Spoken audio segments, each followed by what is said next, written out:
Salam Kamir, kekaguman ilahi mengarah pada iman dan rahmat.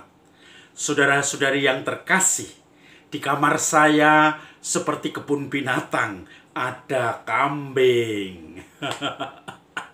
Bisa juga ada sapi nih yang ada di sini. Sapi yang bisa diperah susunya sehingga bisa dipakai untuk membuat susu untuk bayi.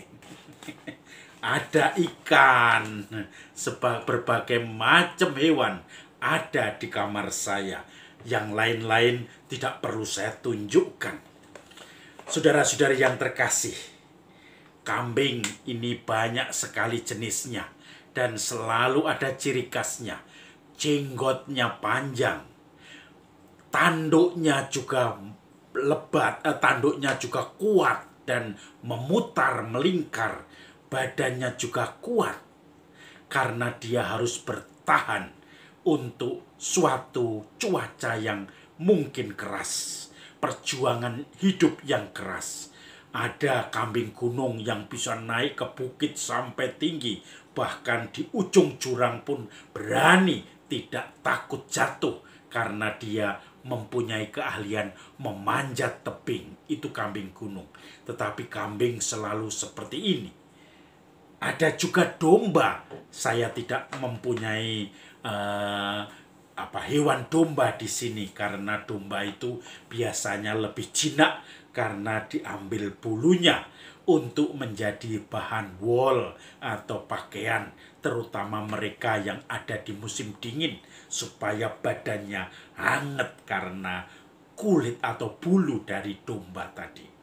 Saudara-saudari yang terkasih, domba dan kambing itu tentu saja berbeda karena ada sesuatu yang menunjukkan ciri khasnya. Dan ternyata di Indonesia kebanyakan adalah kambing.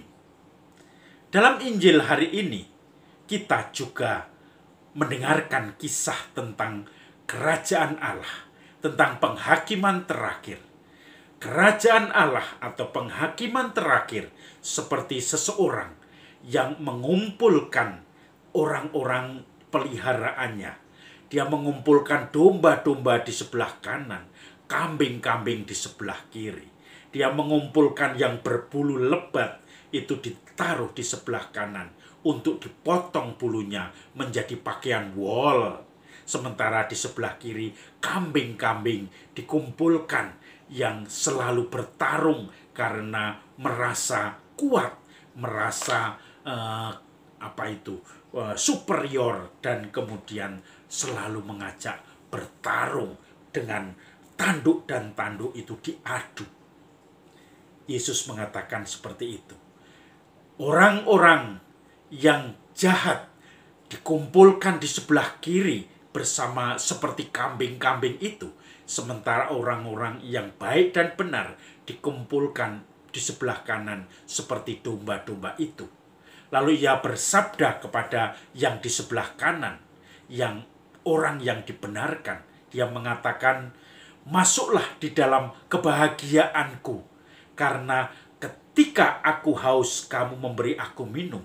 Ketika aku lapar, kamu memberi aku makan. Ketika aku orang asing, kamu memberi aku tumpangan. Ketika aku dalam penjara, kamu pun juga melawat aku. Ketika aku tidak punya rumah, kamu pun memberikan aku pakaian dan penginapan." Lalu orang-orang yang dibenarkan Tuhan itu bertanya, "Kapan aku bertemu dengan Engkau, Tuhan? Dan kapan aku melakukan semua itu?" Lalu Yesus mengatakan, "Ketika engkau melakukan itu semua kepada orang yang paling hina di dunia ini, engkau melakukannya untuk aku."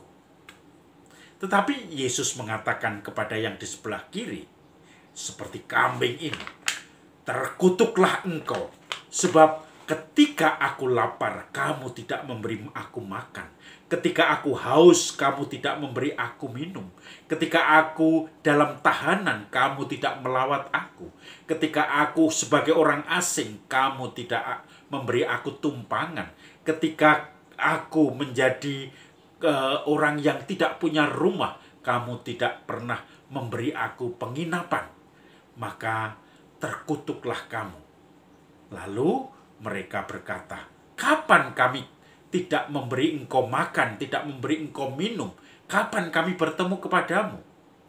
Yesus menjawab, ketika engkau tidak melakukannya, tidak berbuat bagi orang yang paling hina ini, maka engkau juga tidak melakukannya untukku. Saudara-saudari, ini sesuatu yang bagi saya sangat menggelitik. Bagaimana orang-orang yang mulai diajar dengan dengan kemurahan hati, karena dia selalu merasakan bahwa yang dibenarkan Tuhan itu adalah orang yang membantu orang lain tanpa ada pamrih atau upahnya. Kalau dia orang yang paling hina, artinya adalah orang yang tidak mungkin akan berbalas budi, tidak mungkin akan membalasnya. Mereka tetap melakukan semua itu. Artinya di situ adalah mereka berbuat tanpa pamrih. Tetapi bagi orang yang dikutuk adalah orang yang tidak melakukan hal-hal yang paling hina, hal-hal yang membantu bagi orang-orang yang paling hina. Artinya adalah mereka hanya melakukan mungkin kepada orang-orang yang hebat, membantu orang-orang yang bisa berbalas budi karena mereka berbuat baik kepada orang lain, punya pamrih, punya harapan untuk dibalas kebaikannya berlipat-lipat. Artinya apa? Mendapat keuntungan. Maka Yesus mengatakan, kamu berbuat yang paling hina itu sama dengan berbuat kepadaku. Saudara-saudari yang terkasih, kita semua dilatih untuk selalu melepas genggaman kita. Kalau dari anak-anak, kita selalu dari lahir bayi, semuanya ingin digenggam. Lebih besar sedikit, semua ingin dimakan, dimasukkan ke mulut. Bahkan kita tidak tahu enak atau tidak, semua ingin kita miliki, kita remas, kita pakai untuk kita. Tidak boleh dipakai untuk orang lain, tidak boleh dimakan orang lain, tidak boleh menjadi atau diberikan bagi orang lain. Itu mentalitas anak-anak yang kadang masih bersikap dunianya adalah dunia diri sendiri, egosentrisme, harus memenuhi semua kebutuhan saya. Tetapi ketika kita sudah mulai berkembang dalam seluruh kesempurnaan, kita mencoba membuka diri, ikhlas, murah hati, memberikan pada orang lain tanpa berharap mendapatkan balasannya, tanpa berharap mendapatkan keuntungan.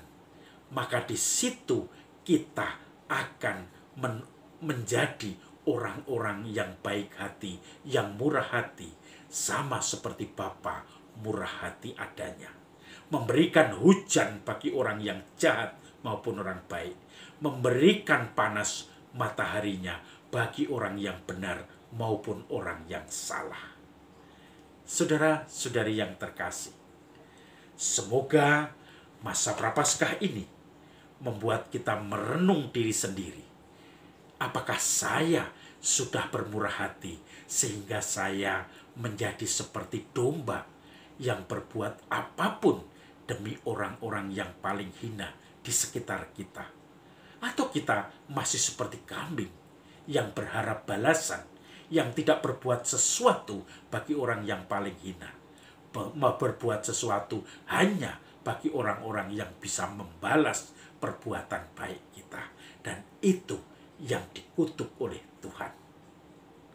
Salam Kamir, kekaguman ilahi mengarah pada iman dan rahmat.